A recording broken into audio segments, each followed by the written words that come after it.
আল্লাহর পরীক্ষা। ক্লাস শুরু করতে যাব এই সময় এই গাঞ্জাম একের পর এক লাগতেছে। একবার লাইভে সমস্যা, একবার লাইট পড়ে যাচ্ছে। আমরা ক্লাস থামাবো না ইনশাল্লাহ, এগুলা দিয়ে আমাদের কিছু হয় না। আউযু বিল্লাহি মিনাশ শাইতানির রাজীম। বিসমিল্লাহির রাহমানির রাহিম। ইন্নাল্লাযীনা ইউনাদুনাকা মিন ওয়ারাইল হুজুরাতি আকসারুহুম লা ইয়াকিলুন ওয়ালাউ আন্নাহুম সাবারু হাত্তা তাখরুজা ইলাইহিম লাকানা খায়রান লাহুম ওয়াল্লাহু গফুরুর রহিম। সূরা হুজুরাত। আল্লাহ তাআলা এই পুরো সূরাতে আল্লাহর নবীর সাথে তার উম্মত কি আদব রক্ষা করবে এই বিষয়ে সূরা হুজুরাতে আল্লাহ তাআলা বিশদ বর্ণনা দিয়েছেন। অর্থাৎ আল্লাহ মুমিনদেরকে আদব শিক্ষা দিয়েছেন। মাওলানা জালালউদ্দিন রুমি বলছেন, আজ খোদা মি জুয়াম তৌফিক আদব। এক কাজ করেন, আপনি এইখানে এটা ঘেসে দাঁড়ান, তুমি সরো না, দেখা যায় দাঁড়ান না, এই কিনারায় দাঁড়ান। হ্যাঁ, চোখের সামনে নড়লে সমস্যা হচ্ছে। হ্যাঁ, আসেন আসেন। তো মাওলানা জালালউদ্দিন রুমি বলছেন, আজ খোদা মি জুয়াম তৌফিক আদব বি আদব মাহরুম মন্দ আজ লুৎফেরা। তিনি বলছেন, আল্লাহর কাছ থেকে আমরা আদবের তৌফিক চাই। কিভাবে আদব রক্ষা করব এই তৌফিক আমরা চাই। কেন? বি আদব মাহরুম মন্দ আজ লুৎফেরা।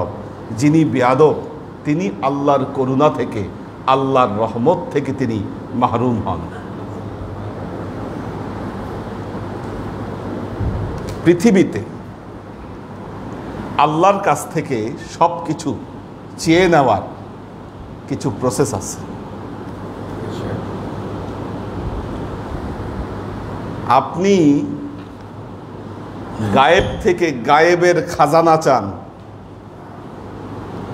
আপনাকে যে কাজ করতে হবে আগে আপনাকে আল্লাহর রাস্তায় দিতে হবে, তাহলে আপনার কাছে আসবে। এক লোক সে নিয়ত করতেছে, আল্লাহ তুমি যদি আমাকে ৫,০০০ টাকা দাও আজকের দিনে, যদি আমি আজকের দিনে ৫,০০০ টাকা পাই, অর্ধেক তোমার রাস্তায় দিয়ে দিব, অর্ধেক আমি রেখে দেব আমার কাছে। আসে না টাকা। তারপর সে বললো, আচ্ছা ঠিক আছে আল্লাহ, তুমি আমাকে ৫,০০০ টাকা দাও, আমি ৩,০০০ টাকা তোমারে দিয়ে দেব, আর ২,০০০ টাকা আমার কাছে রাখবো। তারপরে দিয়ে কোনো কিছু হয় না। এমন করতে করতে শেষ পর্যন্ত বললো, ঠিক আছে আল্লাহ, আমি ১ টাকা আমার কাছে রাখবো, আর বাকি ৪,৯৯৯ টাকা আমি তোমারে দিয়ে দিব। আল্লাহ বলে, এগুলা বাটফারি আমার কাছে নাই। কি ৫,০০০ টাকা দিলে তারপর তুমি ওই ৪,৯৯৯ টাকা আল্লাহরে দিয়ে তুমি ১ টাকা নিজের কাছে রাখবো, তুমি এই নিয়াত করতেছো। আগে তুমি দাও ১ টাকা, তারপর দেখা যাবে তোমার কাছে কি আসে। আল্লাহর সাথে চুক্তি, আপনি চুক্তি করতেছেন আল্লাহর কাছে যে আল্লাহ আপনাকে দিলে আপনি এটা দিবেন। যিনি অর্জন করতে চান তাকে দান করতে হবে। দ্বিতীয়ত, আল্লাহর রহমত। রহমত বলতে একটা বিষয় আছে। রহমত কি? দেখবেন কিছু মানুষ আছে, আল্লাহ তার জন্য সব কাজকে সহজ করে দেন, সব কাজকে সহজ করে দেন। কিছু মানুষ আছে তাদের জীবনে ছাই ধরলেও সোনা হয়ে যায়। আবার কিছু মানুষ আছে সোনা ধরলেও ছাই হয়ে যায়। বাস্তব, আমাদের বাস্তব জীবনে আমরা দেখতে পাই, যে কাজেই হাত দেয় সে কাজেই সফলতা পায়। এমন অনেক মানুষ আছে, ব্যবসায় হাত দিলে ব্যবসা সফল, চাকরিতে ঢুকলে চাকরিতেও সফল, সে যেখানে যায়, যে কাজে যায়, সেই কাজে সে সফল হয়। আবার এর বিপরীত দৃশ্য আমরা দেখতে পাই। কেন? যিনি সফল হচ্ছেন তার মধ্যে কি আছে? প্রধান যে রহস্য ওই ব্যক্তির ভেতরে, সেটা হলো আদব। আল্লাহর রহমত যদি আপনি অর্জন করতে চান, আদবের বিকল্প, বিনয়ের বিকল্প, নম্রতার বিকল্প এই পৃথিবীতে আর কিছু নাই। এই আদব মা বাবার সাথে একরকম, সমাজের পারিপার্শ্বিক লোকের সাথে একরকম, খাস আমার নবীর সাথে আদব রক্ষা আরেক রকম। নবীর সাথে যে আদব রক্ষা হবে, এই আদবের সাথে পৃথিবীর কোনো কিছুর আর তুলনা হবে না। এটা বিশেষ আদব, বিশেষ আদব। নবীর অবর্তমানে যিনি ওরাসাতুল আম্বিয়া, যিনি নায়েবে রাসূল, তার সাথে আপনারা এই আদব রক্ষা করবেন। ছোট আদব। কাজে মনে রাখবেন, আল্লাহর রহমত যদি অর্জন করতে চান, জীবনে যদি বড় হতে চান, প্রধান চাবিকাঠি কোরআন শিক্ষা দিচ্ছে, আপনাকে আদব শিখতে হবে, আপনাকে বিনয়ী হতে হবে। আমরা একটা কবিতা পড়েছিলাম, নিজে যারে বড় বলে বড় সেই নয়, আপনারে বড় সেই নয়, লোকে যারে বড় বলে বড় সেই হয়। এটা শেষ লাইন। বড় যদি হতে চাও, ছোট হও। তবে আমাদের সমস্যা হচ্ছে আমরা কেউ ছোট হতে পারি না। আমরা কেউ ছোট হতে চাই না, ছোট হতে পারি না আমরা। কিন্তু সেই বড় হয় যে ছোট হতে শেখে। বড় হতে গেলে আপনাকে অবশ্যই ছোট হতে শিখতে হবে। আপনাকে আল্লাহর আশিক ও সালেক বৃন্দ, আল্লাহ বলছেন, ইন্নাল্লাযীনা ইউনাদুনাকা মিন ওয়ারাইল হুজুরাত আকসারুহুম লা ইয়াকিলুন। যারা আপনাকে হুজরার বাহির থেকে ডাক দিচ্ছে, হুজরার বাহির থেকে ডাক দিচ্ছে, মিন ওয়ারাইল হুজুরাত,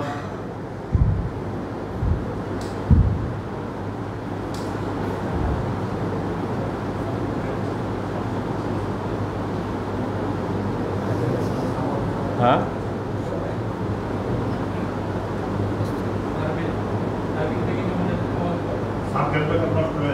আচ্ছা,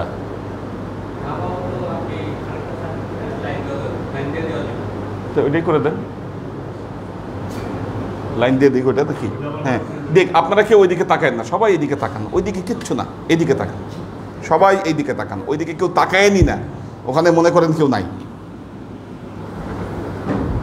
এই আয়াতটা কেন নাজিল হলো? নবীর সম্মান তো সব মানুষ বোঝে না। দেখতেছে নবী ঘুরে বেড়াচ্ছে, মসজিদে আসতেছে, সবার সাথে কথা বলতেছে, এখন তারা নবীকে ভাই মনে করতেছে। দেখেন আল্লাহ তাআলা তার কালামে পাকে ইরশাদ করেছেন, মা কানা মুহাম্মাদুন আবা আহাদিম মির রিজালিকুম ওয়ালাকির রাসূলুল্লাহ ওয়া খাতামান নাবিয়্যিন। মা কানা মুহাম্মাদুন আবা আহাদিম মির রিজালিকুম। আল্লাহ বলছেন, মুহাম্মদ মুস্তাফা সাল্লাল্লাহু আলাইহি ওয়াসাল্লাম তোমাদের কারো পিতা, কারো পুত্র, এই সম্পর্ক নিয়ে আল্লাহর নবী আসেন নাই পৃথিবীতে। তাহলে তিনি কি সম্পর্ক নিয়ে এসেছেন?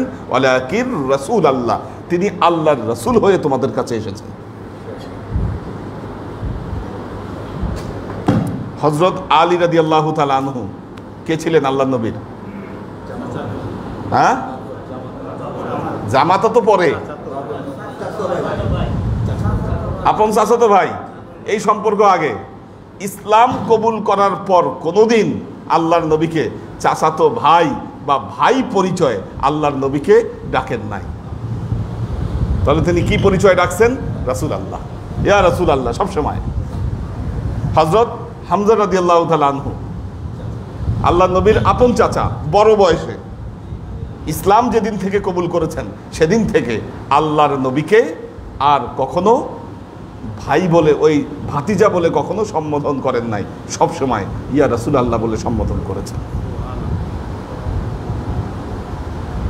আল্লাহর নবীর উম্মাহাতুল মুমিনিন যারা ছিলেন তারাও নবীকে ইয়া রাসূল আল্লাহ বলে সম্বোধন করতেন। এবং আপনারা জানেন হুদায়বিয়ার সন্ধি, আল্লাহ নবী যখন মক্কা থেকে মদিনায় হিজরত করছেন, হুদায়বিয়ার সন্ধির সময় সন্ধির নিচে আল্লাহর নবী যেখানে সিগনেচার করবেন সেইখানে লেখা হয়েছে মুহাম্মাদুর রাসূলুল্লাহ, মুহাম্মাদুর রাসূলুল্লাহ, এটা লেখা হয়েছে।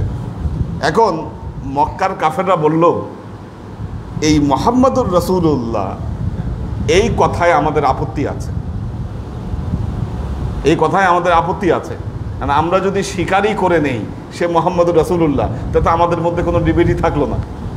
কাজে এখানে লিখতে হবে মুহাম্মদ বিন আব্দুল্লাহ। হযরত আলী রাদিয়াল্লাহু তাআলা আনহু বললেন, এটা যদি না হয় চুক্তি হবে না, আমি এই চুক্তির পক্ষে না, তোমাদেরকে এটার উপরই সাইন করতে হবে। আল্লাহ নবী বললেন, আলী তুমি থামো, থামো, ওরা যা চায় তাই হবে। ভেটো দিয়েছিলেন হযরত আলী রাদিয়াল্লাহু তাআলা আনহু যে না, আল্লাহ নবীকে এভাবে ডাকা যাবে না, আল্লাহ নবীকে এইভাবে ডাকা যাবে না, উনি ভেটো দিয়েছেন। কাজেই নবীর যে নাম মুখে উচ্চারণ করবেন সেখানেও আদব আছে, সেখানেও আদব আছে। আদব নিয়ে নবীর নাম মুখে উচ্চারণ করতে হবে। রমজান মাসে আল্লাহর নবী মেম্বার আনতে বললেন, মেম্বারের এক একটা ধাপে পা রাখছেন আর বলছেন আমিন, আমিন। 3 ধাপে পা রাখলেন, 3 বার বললেন আমিন। সাহাবায়ে কেরাম জিজ্ঞাসা করলেন, ইয়া রাসূলুল্লাহ, এরকম তো আপনাকে কখনো করতে দেখি না, এক এক ধাপে পা রাখছেন আর বলছেন আমিন, বিষয়টা কি? আল্লাহ নবী বললেন, আমি প্রথম ধাপে পা রাখলাম, জিব্রাইলে আমিন এসে আমাকে বলল, যে ব্যক্তি মাহে রমজান মাস পেল কিন্তু বিগত জীবনের গুনাহকে মাফ করাতে পারল না, তার উপর লানত। দ্বিতীয় ধাপে পা রাখলাম, জিব্রাইলে আমিন এসে বলল, যে তার পিতা মাতা তাদের উভয়কে অথবা তাদের যে কোনো একজনকে বৃদ্ধ বয়সে পেল কিন্তু পিতামাতার খেদমতের মাধ্যমে জান্নাত হাসিল করতে পারল না, তার উপর লানত। তৃতীয় ধাপে যখন পা রেখেছি, জিব্রাইল আমিন এসে বলল, যে ব্যক্তি আপনার নাম শোনে কিন্তু আপনার নাম শোনার উপর আপনার উপর দরুদ পড়ে না, ওই ব্যক্তির উপর লানত। আল্লাহ নবী বললেন, আমি এই 3টা দোয়াকে কবুল করেই বলেছি আল্লাহুম্মা আমিন, আল্লাহ তুমি কবুল করো।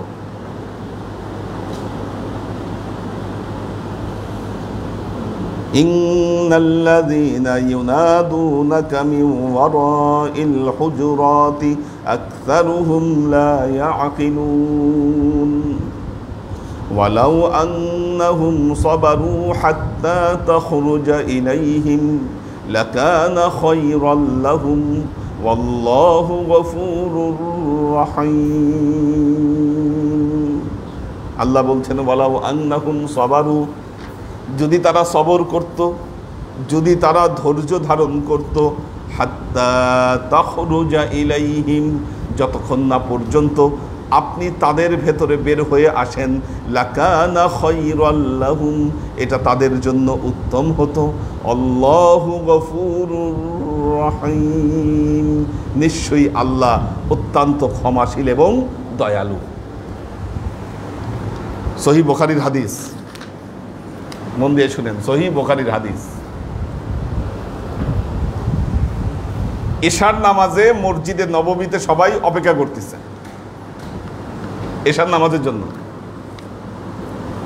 আল্লাহ নবী আর মসজিদ থেকে বাইর হয় না, বাইর হন না। বাচ্চা যারা ছিল ঘুমায় গেছে অধিকাংশ, এত দেরি। আল্লাহ নবী বের হন না, না পেরে শেষ পর্যন্ত হযরত ওমর রাদিয়াল্লাহু তাআলা আনহু ডাকাডাকি শুরু করলেন। এই আয়াত কিন্তু এই জন্য নাযিল, ডাকাডাকি শুরু করলেন যে আর কত। তার অনেকক্ষণ পরে আল্লাহ নবী বের হলেন। তার অনেকক্ষণ পরে কেউ মনে হয় আসছে, আসছে কেউ। আচ্ছা, তার অনেকক্ষণ পরে আল্লাহ নবী বের হয়ে আসলেন। বের হয়ে এসে বললেন, এমন সময় আমরা নামাজ আদায় করছি, এমন সময় আমরা নামাজ আদায় করছি যেই সময়ে সারা পৃথিবীতে কি আল্লাহকে ডাকার মতো আর কোনো মানুষ জেগে নাই। এমন একটা সময় আমরা নামাজ আদায় করতে যাচ্ছি এবং এই সময়টা অনেক বরকতময় সময়। কি আল্লাহ নবী বললেন, লাউলাম আশুক্কা আলা উম্মতি, আমি যদি আমার উম্মতের উপর কষ্ট মনে না করতাম তাহলে আমি তাদেরকে দুটো নির্দেশ দিতাম। লা আমার তাহুম আন তাখিরিল ইশা অবিসওয়াক ইনদা কুল্লি সালাত, আমি তাদেরকে নির্দেশ দিতাম এশার নামাজ যেন দেরি করে পড়ে আর প্রত্যেক নামাজে যেন তারা মেসওয়াক করে। আপনাদের বড় হুজুর তার জীবনে এই সব প্র্যাকটিস আপনাদেরকে করাইছেন, আপনারা সাক্ষী। উনি নিজে প্র্যাকটিস করছেন, আপনাদেরকে প্র্যাকটিস করাইছেন। ওয়ালাউ আন্নাহুম সাবারু, যদি তারা সবর করত, সবরের প্র্যাকটিস আপনাদের জীবনে এমন ভাবে করাইছে। ক্লাস 10টার সময় ক্লাস শুরু হয়ে যাবে, কি শুরু হইতো তো মনে হয় 10:30টায়, 11:15টায়। হ্যাঁ, আরো পরে শুরু হতো। বাসায় যেতে যেতে কয়টা বাজতো? হ্যাঁ, 2টা-3টা বাজতো। তারপরেও দেখবেন ভেতরে ঈমান আপনাদের তাজা ছিল। ঠিক, কোরআনের শিক্ষা, কোরআনের শিক্ষা। এখন কেন আমরা এটা করতে পারছি না? বাস্তবতা জীবনের। ঢাকা শহরের এক এলাকা থেকে আরেক এলাকা বিচ্ছিন্ন বিচ্ছিন্ন। ওনারা ক্লাস করার পর রামপুরা যাবে। আমার তো মনে হয় রামপুরা যাইতে কতক্ষণ সময় লাগে? 1.5 ঘন্টা লাগবে, 1.5 ঘন্টা লাগবে সব। আমার কখনো কখনো বিশ্ববিদ্যালয়ে যাইতে 2 ঘন্টা সময় লাগে, বিশ্ববিদ্যালয়ে পৌঁছাইতে 2 ঘন্টা সময় লাগে, যেটা জ্যাম না থাকলে 12 থেকে 15 মিনিটে সম্ভব। এই বাস্তবতায় আসলে আমরা ক্লাস আর আগের মতো দেরি করতে পারি না। তবে ক্লাস দেরি করলে মানুষ বেশি হয়, মানুষ কিন্তু ঠিকই বেশি উপস্থিত হয়। তো আল্লাহর আশিক ও সালেক বৃন্দ মুরিদের জন্য সবর করা, এটা হচ্ছে একটা গুরুত্বপূর্ণ আদব। ওয়ালাউ আন্নাহুম সাবারু হাত্তা তাখরুজা ইলাইহিম লাকানা খায়রাল লাহুম ওয়াল্লাহু গফুরুর রহিম। এরপর আল্লাহ বলছেন, ইয়া আইয়ুহাল্লাযীনা আমানু ইন জাআকুম ফাসিকুম বিনাবাইন ফাতাবায়ানু আন তুসিবু কওমান বিজাহালাতিন ফাতুসবিহু আলা মা ফাআলতুম নাদিমিন। আল্লাহ বলছেন, ইয়া আইয়ুহাল্লাযীনা আমানু, হে ঈমানদাররা, হে ঈমানদারগণ, ইয়া আইয়ুহাল্লাযীনা আমানু ইন জাআকুম ফাসিকুম বিনাবাইন। এটা একটা গুরুত্বপূর্ণ তথ্য।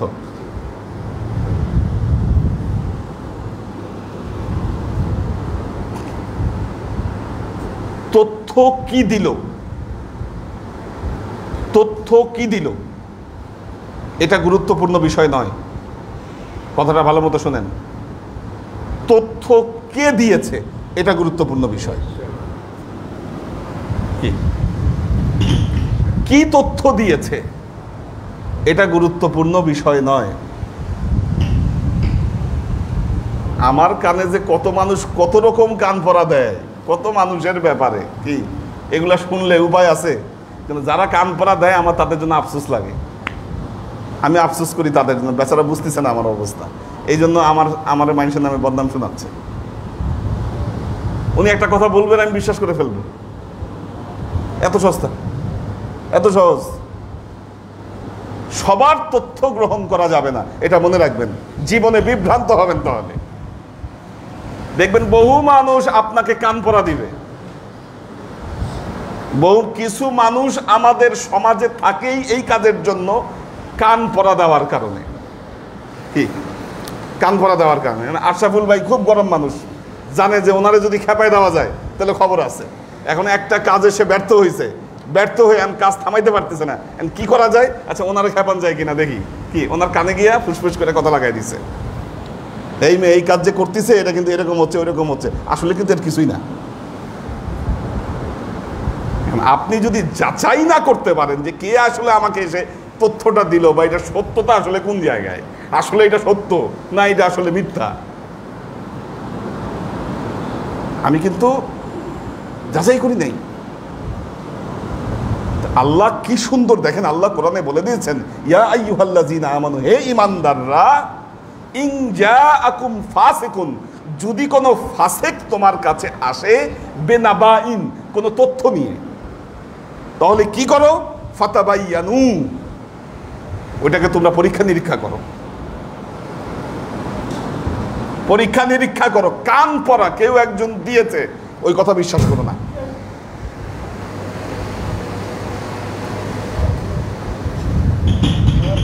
আচ্ছা আমার মনে হয় এই কোনোটার মধ্যে কোনো শর্ট সার্কিট হয়ে আছে নাকি? সমস্যাটা কোথায়? হ্যাঁ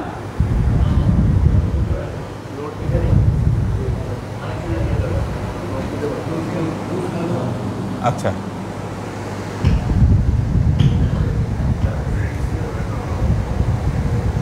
তো আচ্ছা যাই হোক, এদিক তাকান সবাই, এদিক তাকান। তথ্য আনলেই বিশ্বাস করা যাবে না, সবার তথ্য। বাঙালি বহুত মিথ্যা কথা বলে, পৃথিবীতে এত হাস্যোজ্জ্বল ভাবে মিথ্যা কথা অন্য দেশের মানুষ কম বলে। আমাদের দক্ষিণ এশিয়ার মানুষের এই সমস্যা, যাদের সমস্যা আছে এটা মজ্জাগত সমস্যা, দরকার ছাড়া মিথ্যা কথা বলে, কোনো দরকার নাই একটা মিথ্যা কথা বলে ফেলছে।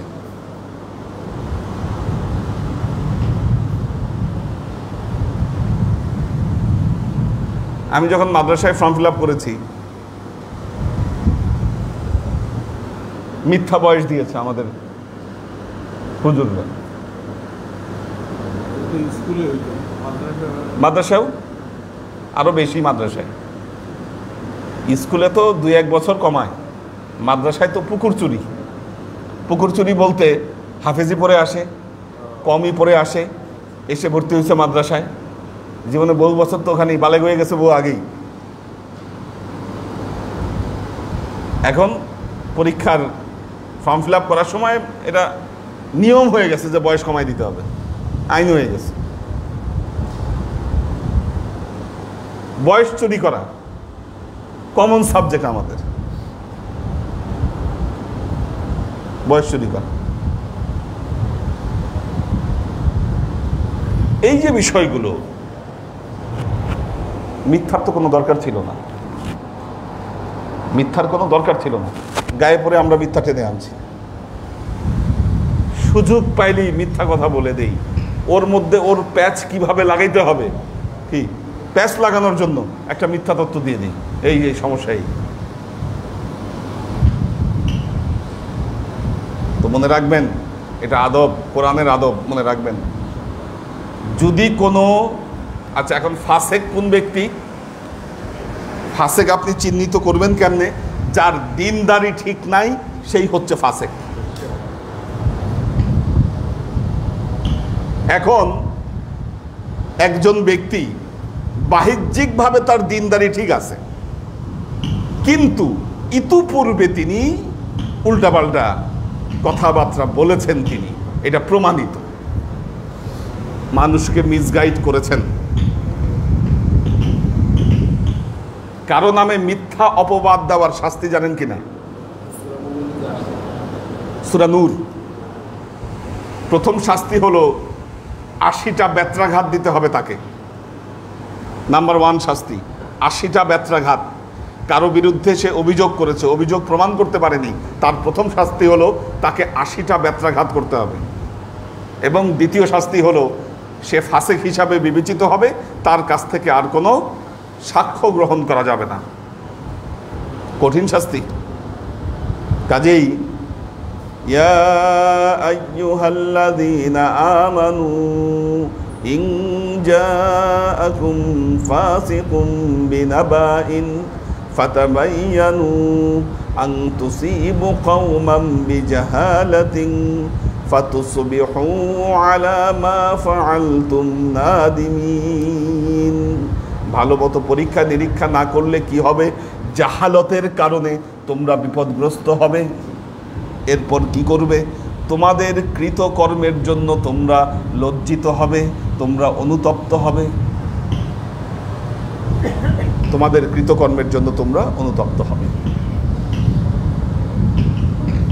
শেষ আয়াত, এটা গুরুত্বপূর্ণ আয়াত। আজকে এখন যেটা পড়াবো, ওয়া'লামু আন্না ফীকুম রাসূলাল্লাহ লাউ ইউতিউকুম ফী কাসীরিম মিনাল আমরি লা'আনিতুম ওয়ালাকিন্নাল্লাহা হাব্বাবা ইলাইকুমুল ঈমানা ওয়া যায়্যানাহু ফী কুলুবিকুম ওয়া কাররাহা ইলাইকুমুল ফুসুক وكره إليكم الكفر والفسوق والعصيان أولئك هم الراشدون। আল্লাহ বলছেন ওয়ালামু, তোমরা জেনে রাখো, আন্না ফীকুম রাসূলাল্লাহ, তোমাদের মধ্যে আল্লাহর রাসূল আছেন। তোমরা জেনে রাখো তোমাদের মধ্যে আল্লাহর রাসূল আছেন। লাউ ইউতিউকুম, যদি তোমরা, লাউ ইউতিউকুম, তাকে তোমরা তোমাদের কথা শুনতে বাধ্য করো। কি মাজহুলের সিগা, লাউ ইউতিউকুম, যদি রাসূল তোমাদেরকে ইতাআত করে, এটা তোমরা চাও, কি হবে? লা'আনিতুম, তোমরা অনেক দুঃখ কষ্টের শিকার হবে, অনেক দুঃখ কষ্টের শিকার হবে। জীবনে একজন রাহবার কেন প্রয়োজন? একজন মুর্শিদ কেন প্রয়োজন? কি মুর্শিদ কি এই জন্য প্রয়োজন আইসা আপনি মুর্শিদের বক্তব্য শুনবেন খালি? কি সেই জন্য নয়। আপনার জীবনের সব কিছুর দিক নির্দেশনা দাতা হচ্ছেন আপনার মুর্শিদ। কি শুধু ওয়াজ শোনার জন্য না, নাকি শুধু নামাজের সামনে দাঁড়ায় ইমামতি করবে এই জন্য? আমাদের মাজার ভাইয়ের কল্যাণে গতকাল 2টা মসজিদে যাওয়া পসিবল হয়েছে, বিশেষ করে বড় মসজিদ। দীর্ঘ ইতিহাসের পথ পরিক্রমার পর কালকে প্রথম ঢুকলাম আমি এই মসজিদে, বড় মসজিদে। ওনারা অনুষ্ঠান করেছিলেন, ওখানে দাওয়াত দিয়েছেন, মোনাজাত করে আসছি ওখানে। এটা তো একটা বিরাট বড় মাইল ফলক। তারপরে এই যে বাইতুল ফালা মসজিদ, না বাইতুল রহমান 3তলা মসজিদ, কালকে 2টা প্রোগ্রাম এই এলাকাতেই হয়েছে। বাদ আসর বড় মসজিদ, আর বাদ মাগরিব হলো 3তলা মসজিদ, এবং খুব ফলপ্রসূ অনুষ্ঠান হয়েছে। দুটো ফলপ্রসূ অনুষ্ঠান হয়েছে আল্লাহর ইচ্ছা। আজকে বড় মসজিদের খতিবের সাথেই প্রোগ্রাম করলাম বাংলা ভিশনে। হ্যাঁ, বাদ আসর বাংলা ভিশনে ওই বড় মসজিদের খতিবই ছিল, মানে সঞ্চালক।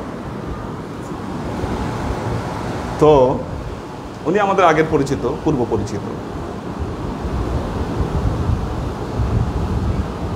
মসজিদের যিনি ইমাম, তিনি কি মসজিদ চালাতে পারেন? বলেন। মসজিদ চালাতে পারেন না। তাহলে মসজিদ কারা চালান? মসজিদ কমিটির সদস্য যা, তারা। হয়তো তারা আলেম নন, অধিকাংশ ক্ষেত্রেই আলেম নন তারা। তাহলে সমাজ কার কথা শুনছে? আলেমের কথা শুনছে? সমাজ কি আলেমের কথা শুনছে, না যে মানুষগুলো পরিচালনা করছে তাদের কথা শুনতে বাধ্য হচ্ছে একজন আলেম? বলেন। এই অবস্থা যদি হয় তাহলে আপনি আল্লাহ এবং তার রাসূলের ছাঁচে আপনার জীবন আপনি গড়বেন কিভাবে? এটা ইম্পসিবল ব্যাপার। কাজে মনে রাখবেন, একজন হাদি মোর্শেদের জায়গা মসজিদের ইমাম দ্বারা কখনো পরিপূর্ণ হবে না। তারা হয়তো নিজেদেরকে অনেক কিছু ভাবতে পারেন। দেখেন তাদের উপর এই যে জুলুম আসছে কেন? দোষ আছে তাদের, সমস্যা আছে তাদের।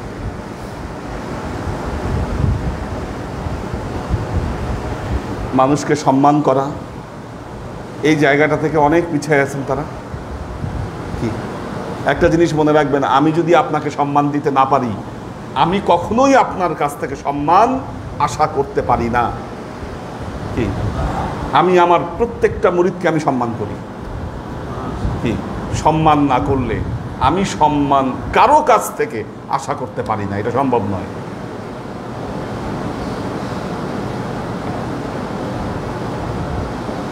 এটা সারা জগতে মনে রাখবেন, নিয়ম এটাই। আপনি মানুষকে যতটুকু দিবেন মানুষের কাছ থেকে আপনি তাই পাবেন। তো যে কথা বললাম, আপনারা যদি চান আমি আপনাদের মুর্শিদ, আমি আপনাদের কথা মতো চলবো, লা আনিত্তুম, আপনাদের উপরে দুঃখ কষ্ট আসবে।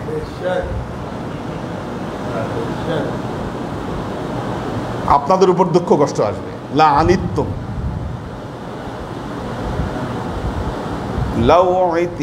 লাউ ইউতিউকুম ফি কাসীরিন মিনাল আমরি লা আনিত্তুম। তাহলে কি করতে হবে? ওয়ালাকিন্নাল্লাহা হাব্বাবা ইলাইকুমুল ঈমান ওয়া যায়্যানাহু ফি কুলুবিকুম।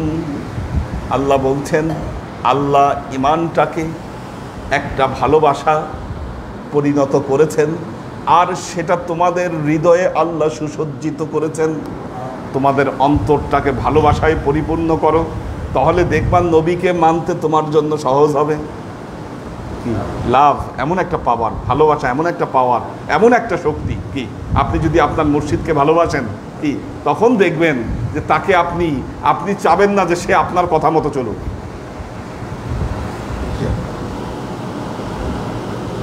আপনি চাবেন তার ইচ্ছা মতো সব হোক।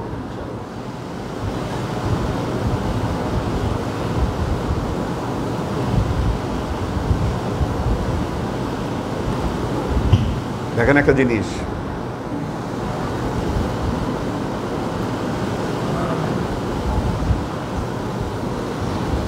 আমি মনে করি আমি আমার জীবন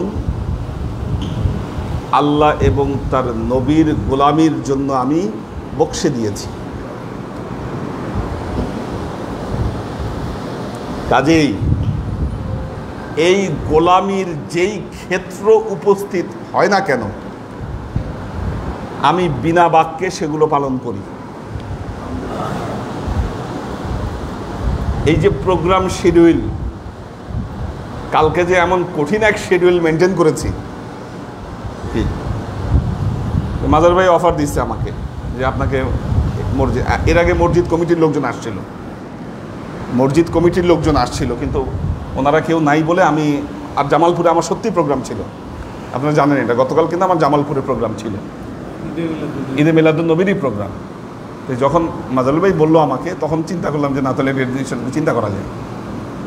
তখন আপনাকে ফোন দিলাম, বললেন যে আপনি একটু ওনার সাথে কথা বলেন। ওনার সাথে কথা বললে তো উনি রাজি হয়ে গেল। প্রথমে এই মসজিদেরটা কনফার্ম হলো, পরে আবার উনি আবার হঠাৎ করে আবার বড় মসজিদেও কনফার্ম করছে। ওই দিন আবার সকালবেলায় আমার আরও 2টা প্রোগ্রাম ছিল এই ঈদে মিলাদুন নবীরই। তার মানে কি, নবী চান আমি তার অনুষ্ঠান নিয়ে গোলামি করি। কি কাজী কোনো সুযোগ আমি ছাড়তে রাজি না, কোনো সুযোগ ছাড়তে রাজি না। আজকে এই মুহূর্তে আমার ইয়াতে জামালপুরে থাকার কথা ছিল, আল্লাহর ইচ্ছা এটা ক্যান্সেল হয়েছে কোনোভাবে, আল্লাহর ইচ্ছা এটা ক্যান্সেল হয়েছে। আচ্ছা, ক্যান্সেল হওয়াতে দেখেন আবার ওইটা যখন ক্যান্সেল করছি কালকে সন্ধ্যার সময় ইয়ার থেকে, যখন ওই অনুষ্ঠান শেষ হয়েছে তখন শামসুল ভাই বলল যে না ওইটা পানি উঠে গেছে, সমস্যা। তাই বললাম ঠিক আছে ক্যান্সেল করে দেন। বাসায় আসতে আসতে বাংলা ভিশন টেলিভিশন থেকে ফোন দিচ্ছে যে আপনাকে এই 5টা থেকে লাইভ করতে হবে বাংলা ভিশনে। কিসের উপর? ঈদে মিলাদুন্নবীর উপর, ঈদে মিলাদুন্নবীর উপরে। কালকে সকালে ঢাকা বিশ্ববিদ্যালয়ের কোন ইউনিট, ঘ ইউনিট মনে হয়, কালকে একটা পরীক্ষা আছে ঢাকা ইউনিভার্সিটির ভর্তি পরীক্ষা, অ্যাডমিশন টেস্ট সকালে। অ্যাডমিশন টেস্টে ডিউটি দিলে ভালোই টাকা পয়সা পাওয়া যায়। এই দিকে আবার 21 টেলিভিশন থেকে ফোন দিছে আপনাকে লাইভ করতে হবে ঈদে মিলাদুন্নবীর উপর।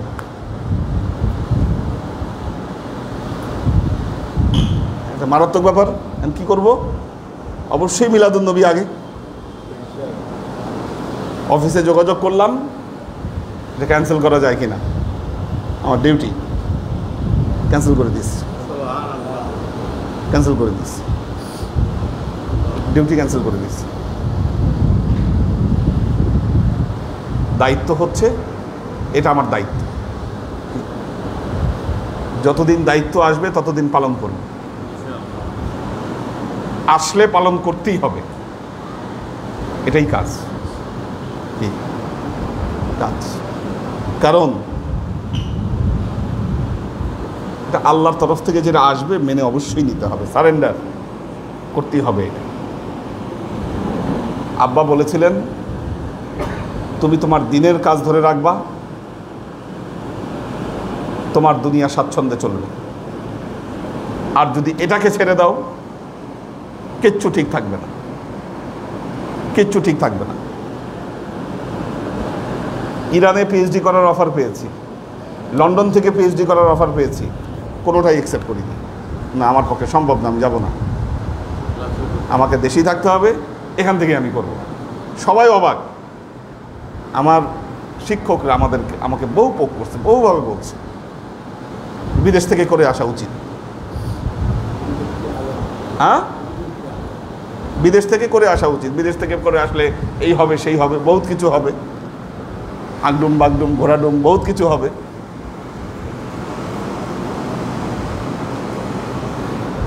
আমার 2 বছর আগে যিনি জয়েন করেছেন, আমার কলিগ, আমার বড় ভাই ডিপার্টমেন্টে, আমার 2 বছর আগে তিনি শিক্ষক হয়েছেন, উনি তেহরান থেকে পিএইচডি করে আসছেন।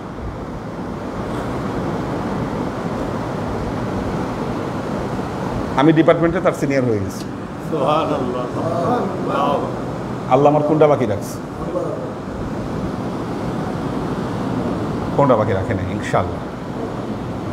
প্রমোশন কি, পিএইচডি না হলে অ্যাসোসিয়েট প্রফেসর সাধারণত হয় না। আমি পিএইচডি ছাড়া অ্যাসোসিয়েট প্রফেসর হয়েছি, মিরাকল হয়েছে, আলহামদুলিল্লাহ হয়ে গেছে। আল্লাহ আমার কোনটা আটকায় দেয়। করছে কি, আল্লাহর কাজ করছি আমি, আল্লাহর কাজ করছি।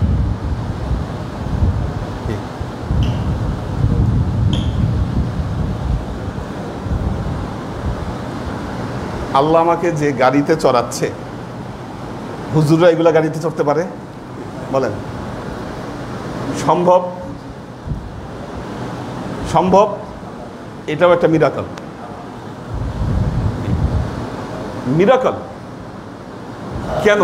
আমি আল্লাহর কাজ নিষ্ঠার সাথে করছি, আমার অন্তরে আমার মনে কোনো কিছুর লোভ নাই, আমি কিছুর লোভ করি না। আমার জীবনের ব্রত হচ্ছে কাজ করে যাব, যেহেতু এটা নবী কর্তৃক প্রদত্ত, এটা দায়িত্ব হিসাবে আমি পেয়েছি।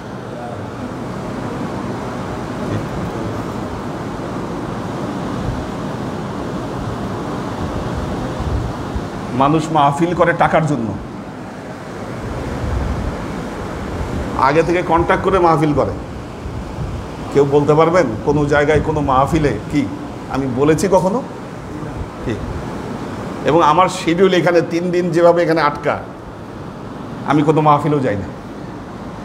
যাই না মানে যেতে পারি না, এটা সবাই জানে। আল্লাহ তো আমার কোনো কিছু থামায় রাখে নাই। কাজেই আল্লাহর আশেক ও সালেক বৃন্দ মনে রাখবেন, ভেতরে কোনো ধান্দাবাজি রেখে আল্লাহর কাজ করা যাবে না। সত্যি যদি আপনি দিনের প্রতি ডেভোটেড হতে চান, নিজেকে উৎসর্গ করুন। আপনি কোন দিক থেকে লাভবান হবেন, কোন দিক থেকে জিতবেন, এগুলা যদি চিন্তা করেন, কি সত্যিকার লাভবান আসলে আপনি কোনোদিন হতে পারবেন না। যতই লাভ করতে চান, দেখবেন আপনি লসের খাতায় থাকবেন।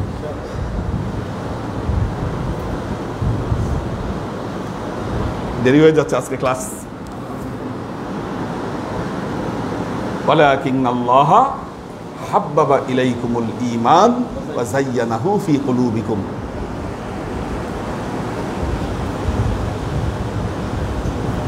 যারা নিয়মিত ক্লাস করেন,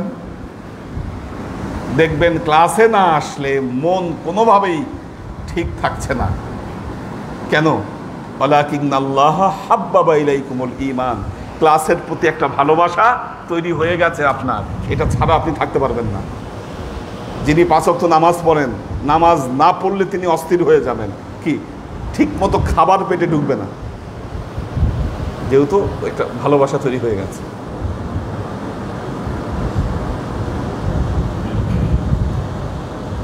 ওয়া যায়্যানাহু ফি কুলুবিকুম, তোমাদের অন্তরে আল্লাহ সেটাকে সেট করে দিয়েছেন। ওয়া কাররাহা ইলাইকুমুল কুফরা ওয়াল ফুসুকা ওয়াল ইসয়ান, 3টা জিনিস আল্লাহ নিষেধ করেছেন। ওয়া কাররাহা ইলাইকুমুল কুফরা ওয়াল ফুসুকা ওয়াল ইসয়ান।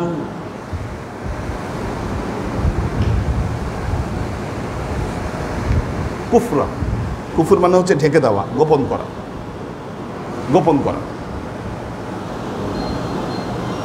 আচ্ছা, আপনার মুর্শিদ, মনে রাখবেন, আপনি যদি কম্পেয়ার করেন, আচ্ছা আমার হুজুর ভালো না, ওই যে আমি ইউটিউবের মধ্যে ওই হুজুরের ওয়াজ শুনি, আসলে কার এলেমের ওজন বেশি? আপনি মুরিদ, আপনি এই ওজন করতেছেন। কি আব্বা একটা কথা বলতেন, মৌমাছি হও, মাছি হয়েও না। মৌমাছি খালি ফুলে বসে, আর মাছি সব জায়গায় বসে, গুয়েও বসে, কি ফুলেও বসে, সব ময়লাতেও বসে, সব জায়গায় বসে মাছি। মৌমাছি শুধু ফুলে বসে। আপনি সর্বভুক, আর সর্বভুক হয়ে আপনি আবার কম্পেয়ার করেন। হ্যাঁ, আচ্ছা এই হুজুর কি বলছে, আচ্ছা আর অমুক হুজুর কি বলছে, কার কথাটা বেশি ভালো লাগতেছে? আপনার মনে কোনটা বেশি ভালো লাগতেছে আপনি সেটা শুনবেন। তার মানে কি? আপনি আপনার মনের পূজারী। আপনি মনের পূজা করে যাচ্ছেন, এখন বয়াত পড়েছেন শুধু লোক দেখানোর জন্য।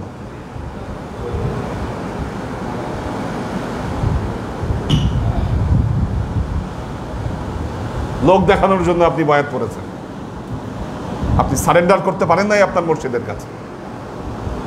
আপনি যদি আপনার মুর্শিদকে পৃথিবীর শ্রেষ্ঠ আলেম মনে না করেন, আপনি যদি তাকে পৃথিবীর শ্রেষ্ঠ ব্যক্তি মনে না করতে পারেন,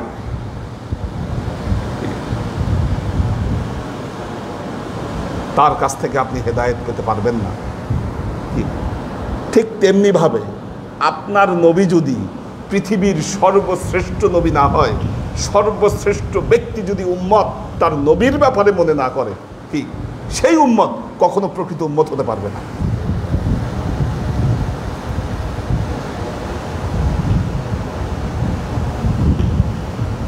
ওয়া কাররাহা ইলাইকুমুল কুফরা, দ্বিতীয়ত ওয়াল ফুসুকা, ফাসিকি চিন্তা।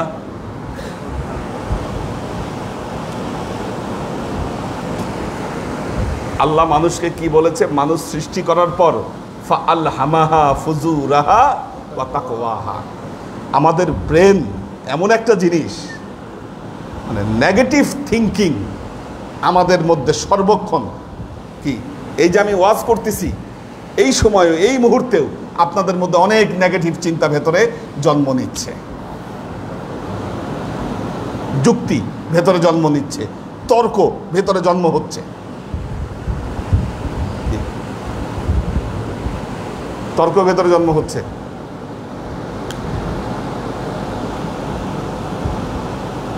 কিছু মানুষ আছে জন্মগতভাবে সে নেগেটিভ থিঙ্কার, কোনো জায়গায় গেলে এই জায়গার দোষ ত্রুটি কি আছে সে শুধু সেগুলো খুঁজে বেড়ায়।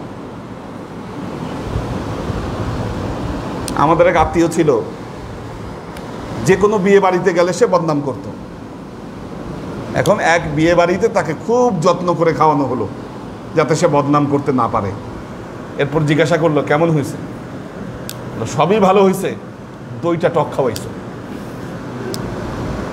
দই ভালো হয় নাই। নেগেটিভ থিঙ্কিং থাকে। দেখুন,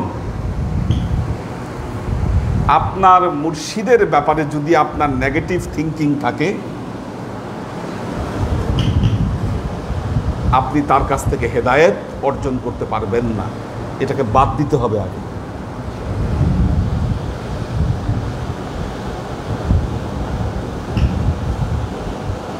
এখন বলবেন তাহলে হুজুর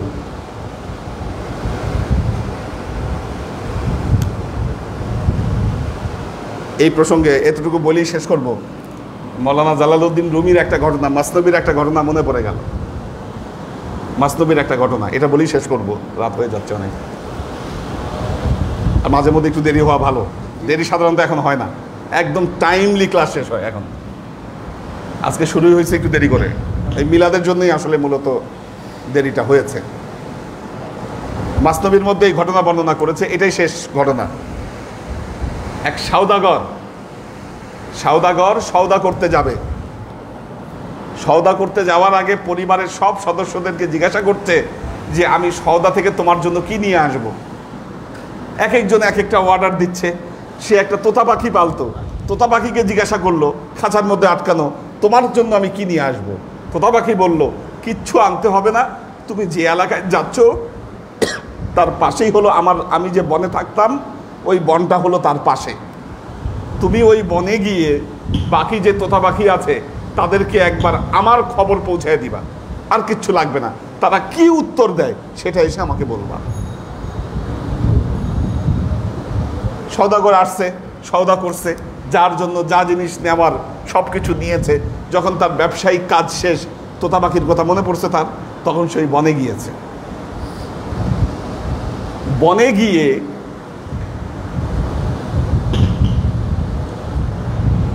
ওই তোতা পাখিদের কাছে গিয়ে এই তোতা পাখির সালাম পৌঁছাইছে, তার সব বৃত্তান্ত বলেছে।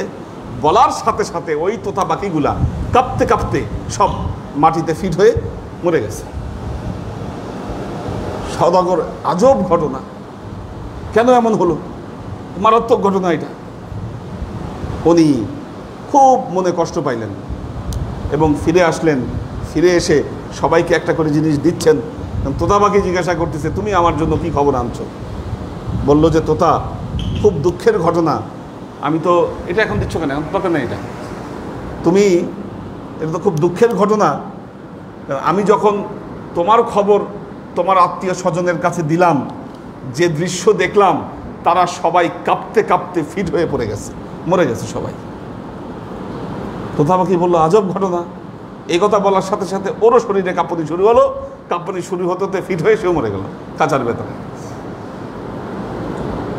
মারাত্মক অবস্থা। তাড়াতাড়ি তাকে খাঁচা থেকে বের করছে, মাথায় পানি ঢালবে এই অবস্থা। যেই না খাঁচা থেকে বের হয়ে শোয়াইছে, তোতা পাখি উড়াল দিছে। এখন সওদাগর জিজ্ঞাসা করতেছে কি হলো এটা। বলল দেখো, আমি আমার মুক্তির খবর জানার জন্য আমি অমুক বনে তোমাকে পাঠিয়েছিলাম, কিভাবে আমার মুক্তি মিলবে। আমার আত্মীয় স্বজন আমার কাছে যে খবর পাঠিয়েছে সেটা হলো মুক্তি মিলতে গেলে মরবা তো না, মরার অভিনয় করতে হবে। মুতু কাবলাল মাউত, মুতু কাবলাল মাউত, মরার অভিনয় না করলে আমার মুক্তি মিলবে না, এজন্য আমি মরার অভিনয় করেছিলাম, আর সত্যি এভাবে আমার মুক্তিও মিলল। কি মুতু কাবলাল মাউত, মুরিদ শব্দের অর্থ হলো মরা। মরা। হেদায়েত যদি পেতে হয় আপনার মুর্শিদের উপর আপনাকে এই আত্মসমর্পণটুকু করতে হবে। আপনাকে কি হাফিজ বলতেছে, বমেই সজ্জাদ রঙ্গিন কুন গরত পীর মুগান গোয়া কে সালেক নবুয়াত রাহ ওয়া রাসম মঞ্জিল। তোমার পীর যদি বলে তোমার জায়নামাজ তুমি শরাব দিয়ে রঙিন করে দাও, এখানে শরাব ঢালো তোমার জায়নামাজে, কে সালেক নবুয়াত রাহ ওয়া রাসম মঞ্জিল। তোমার সালেক জানেন তোমার পথ কোথায় গিয়ে শেষ হচ্ছে, তোমার সালেক জানেন। মৌলানা জালালউদ্দিন রুমির সাথে শামস তাবরিজির সাক্ষাৎ। মৌলানা জালালউদ্দিন রুমি হচ্ছে ওই জামানার স্কলার, শাইখুল হাদিস ওই জামানার। তার 400 ছাত্র ক্লাস করতো ওনার প্রতিষ্ঠানে। ওনার সাথে দেখা হলো মাজজুব। শামস তাবরিজি ছিল মাজজুব, পাগল। আমাদের সমাজে কিছু পাগল ঘুরে বেড়ায়, চুলালা জটওয়ালা, এরকম পাগল শামস তাবরিজি। এন্ড মৌলানা রুমি পড়তিছে, শামস তাবরিজি সামনে আসছে, দেখে খুব বিরক্ত হয়েছে মৌলানা রুমি, কিছু বলতে পারছে না। তো শামস তাবরিজি জিজ্ঞাসা করলো, মৌলানা তুমি কি পড়ছো, কি করতেছো তুমি? মৌলানা বলল, তু ইন্দ্রা নেমি ফাহামি ইন এলমে কলাস। তুমি এটা বুঝবা না আমি কি করতেছি, বাট তুই তো পাগল, আমি কি করতেছি তুই কি বুঝবি, এটা হলো শরীয়তের জ্ঞান। এ কথা বলার সাথে সাথে ওনার যে বই আগুন ধরে গেল। মৌলানা রুমি বললেন, ইনচে সুদ। শামস তাবরিজি জবাব দিল, তু ইন্দ্রা নেমি ফাহামি ইন এলমে হালাস। বললেন তুমি এটা বুঝবা না, এটা মারেফতের জ্ঞান। অবাক হয়ে গেলেন, ওনার পিছে পিছে ছুটলেন। এখন শামস তাবরিজি বললেন যে আমি শিক্ষা করব আপনার কাছ থেকে, এটা শিখান। দেখেন পবিত্র কোরআনে মুসা আলাইহিস সালাম আর খিজির আলাইহিস সালামের ঘটনা কি একদম সেম কথা। মুসা আলাইহিস সালাম খিজির আলাইহিস সালামকে বললেন, খিজির আলাইহিস সালাম কি বললেন? ইন্নাকা লান তাসতাতিআ মাইয়া সাবরা, কখনো তুমি আমার সাথে সবর করে থাকতে পারবে না। শামস তাবরিজি একই উত্তর দিলেন, বললেন না আমি পারবো। শামস তাবরিজি মৌলানা রুমিকে দিয়ে 11টা পরীক্ষা করলেন, 11টা পরীক্ষা। শরাব আনতে পাঠাইলেন, বলে শরাব নিয়ে আসা আমার জন্য।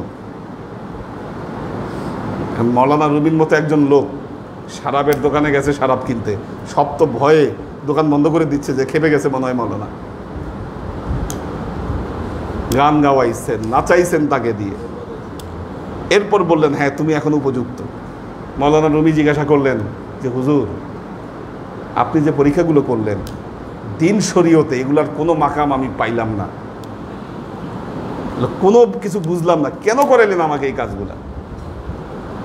শামস তাবরিজি বললেন, মৌলানা তুমি যে মৌলানা, এই মৌলানার গরম যতদিন তোমার ভেতরে থাকবে ততদিন তুমি এলমে মারেফত শিক্ষা করতে পারবা না।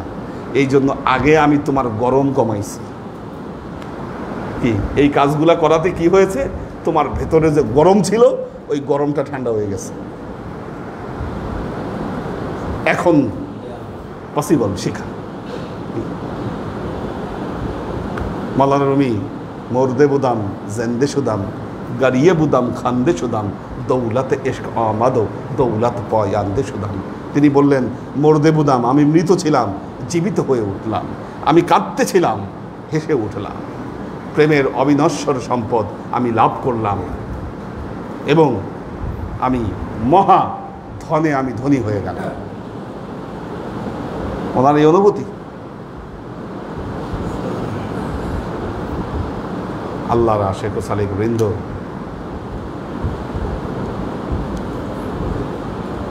জীবনকে গড়তে গেলে আল্লাহর নবীর শিক্ষাকে গ্রহণ করতে গেলে আগে তো ভেতরের অন্তর অস্তিত্বে পরিবর্তন আনতে হবে। কি এই পরিবর্তন সারেন্ডার ছাড়া সম্ভব নয়। আল্লাহ আমাদেরকে তৌফিক দান করুন। বারাকাল্লাহু লানা ওয়া লাকুম ফিল কুরআনিল আযীম ওয়া নাফা'ানা ওয়া ইয়্যাকুম লা আয়াতি ওয়া যিকরিল হাকীম ইন্নাহু তাআলা জাওয়াদুন কারীমুম মালিকুন বার রাউফুর রহিম। ইসলাম ভাই গেছিলাম, ওই যে জামাল ভাই আছে না, সালাম দিয়েছে। ওয়ালাইকুম আসসালাম।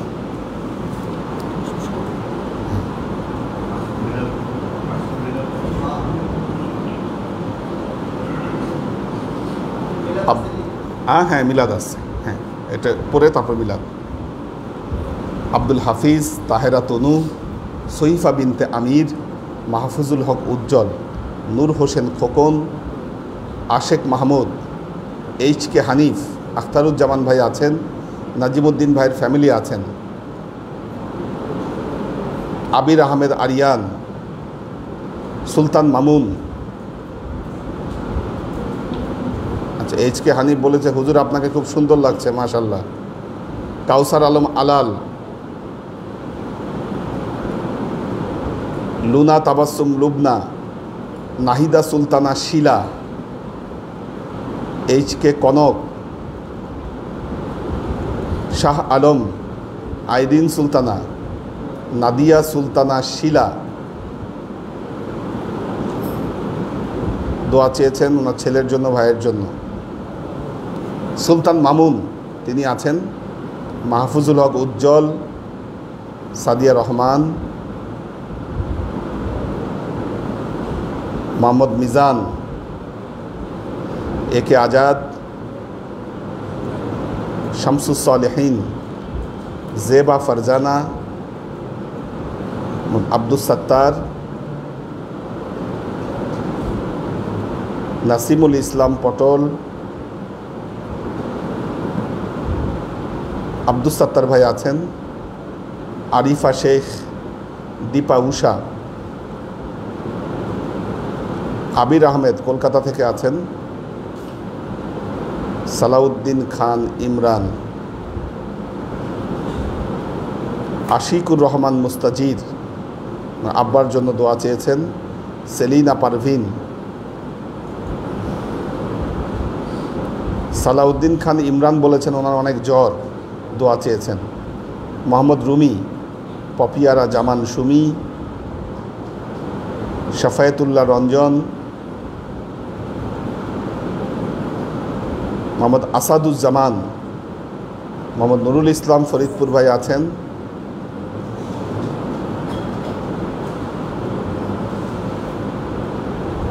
আক্তার হোসেন আবু মুয়াজ সালাম দিয়েছেন তিনি। আল্লাহ সবাইকে ভালো রাখুন, সুস্থ রাখুন। কাদের জন্য জানি মিলাদ?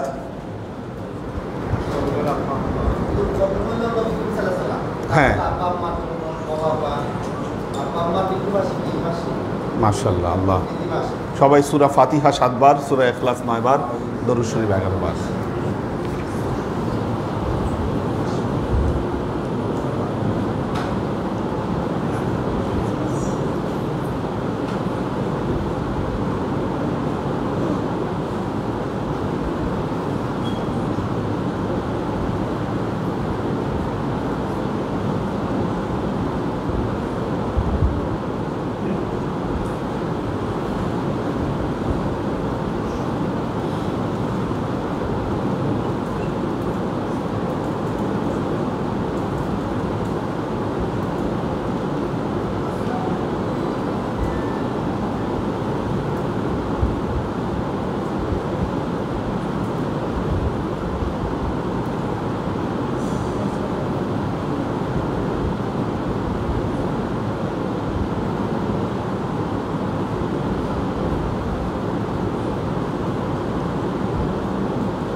আসুন আমরা রাসূল পাক সাল্লাল্লাহু আলাইহি ওয়াসাল্লামের শানে দরুদ ও সালাম প্রেরণের মাধ্যমে আমাদের হৃদয়ের আরজিগুলোকে আল্লাহর দরবারে পেশ করি।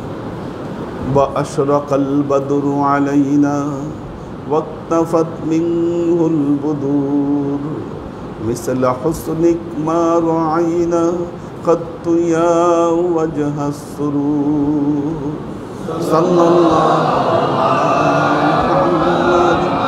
সাল্লাল্লাহু আলাইহি ওয়াসাল্লাম সাল্লাল্লাহু আলা মুহাম্মদ সাল্লাল্লাহু আলাইহি ওয়াসাল্লাম সাল্লাল্লাহু আলা মুহাম্মদ সাল্লাল্লাহু আলাইহি ওয়াসাল্লাম।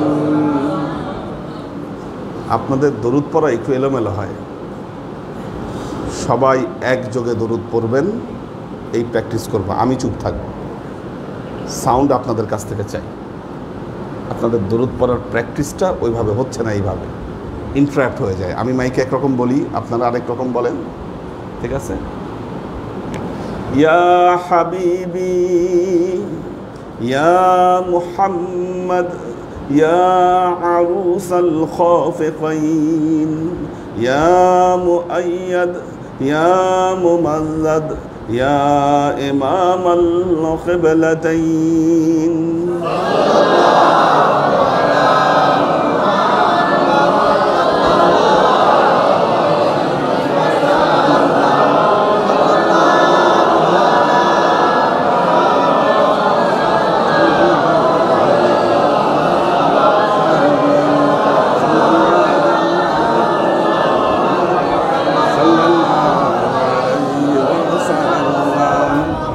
এখনো এক রিদমে আসে নাই, কোথায় ফাঁকটা আছে এটা বাইর করতে হবে। এক রিদম হইতে হবে সবার ভেতরে, ঠিক আছে? এটা প্র্যাকটিসে নিয়ে আসবো ইনশাল্লাহ। আজকে এইভাবেই চালাই। মা রাআইনা ঈসা হান্নাত বিসসুরি ইল্লা ইলাইক ওয়াল গামামা হালাকা যাল্লাত والملائكة صلوا عليه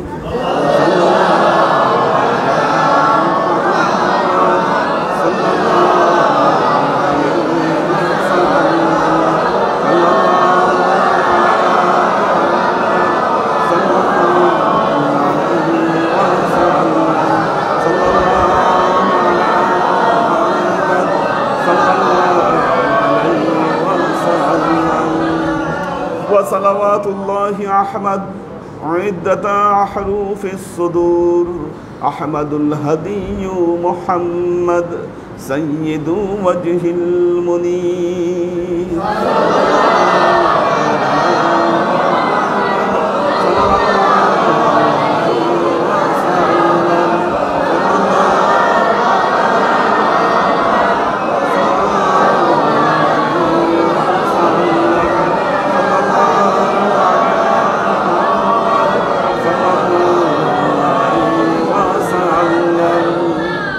بلغ العلا بكماله كشف الدجى بكماله حسنت جميع خصاله صلوا عليه وآله سلموا يا قوم بر صلوا على صدر الأمين مصطفى ما جاء إلا رحمة للعالمين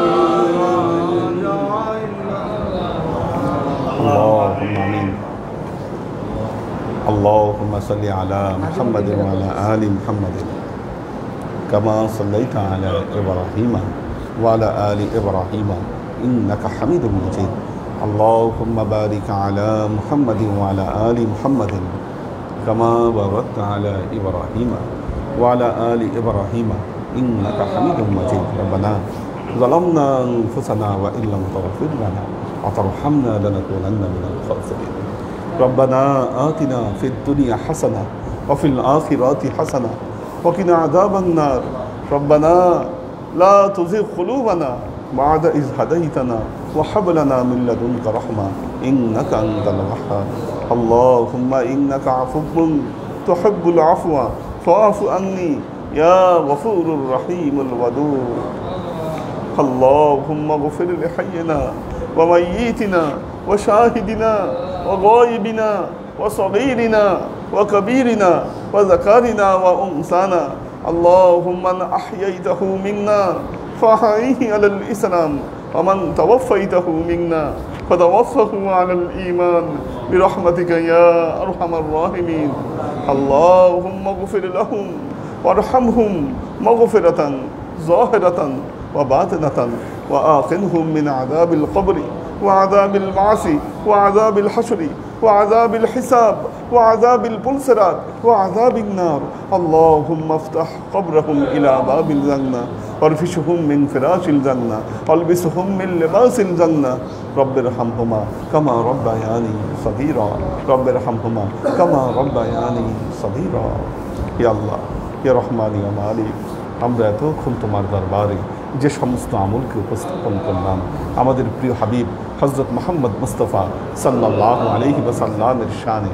যে দরুদ ও সালাম প্রেরণ করলাম ত্রুটিমুক্তভাবে এই আমলগুলোকে তুমি আমাদের তরফ থেকে কবুল করে নাও তুমি আমলের যাজা আমাদের প্রিয় নবী হযরত মুহাম্মদ মুস্তাফা সাল্লাল্লাহু আলাইহি ওয়াসাল্লামের কাছে পৌঁছে দাও আল্লাহ আমাদের নবীর পরিবারবর্গের কাছে তুমি এর যাজাকে পৌঁছে দাও এই দুনিয়ার সমস্ত আম্বিয়ায়ে কেরাম সাহাবায়ে কেরাম তাবাঈন তাবাঈন ওয়ালি আউলিয়া গাউস কুতুব আমাদের মা বাবা ভাই বোন আত্মীয় স্বজন এই দরবার থেকে যত পীর ভাই বোন চলে গেছে সবার রূহে আল্লাহ তুমি এর যাজাকে পৌঁছে দাও আল্লাহ বিশেষভাবে আজকে আমরা যাদের জন্য এই মিলাদ মাহফিলের আয়োজন করলাম আল্লাহ তুমি তোমার এই বান্দা বান্দীদের কাছে এই মিলাদের যাজা তুমি পৌঁছে দাও আল্লাহ তুমি তাদের পূর্বাপর সমস্ত ত্রুটি বিচ্যুতিগুলোকে তুমি মাফ করে দাও আল্লাহ তোমার দিনের সালেক হিসাবে তোমার পেয়ারা বান্দা হিসাবে আল্লাহ তুমি তাদের সবাইকে কবুল করে নাও আল্লাহ আমাদের জীবন থেকে সমস্ত অভাব অভিযোগ বালা মুসিবত দুঃখ কষ্ট রোগ শোককে দূরভূত করে দিয়ে দৃঢ় হস্তে তোমার দ্বীনের খেদমতের তৌফিক তুমি আমাদেরকে দান করো আজীবন যেন তোমার হেদায়েতের পথে প্রতিষ্ঠিত থাকতে পারি সে তৌফিক তুমি আমাদেরকে দান করো সুবহান রাব্বিকা রাব্বিল ইজ্জাতি আম্মা ইয়াসিফুন সালামুন আলাল মুরসালিন আলহামদুলিল্লাহি রাব্বিল আলামিন ওয়াজআল আখির কালিমাতিনা ইনদাল মাউত লা ইলাহা ইল্লাল্লাহ মুহাম্মাদুর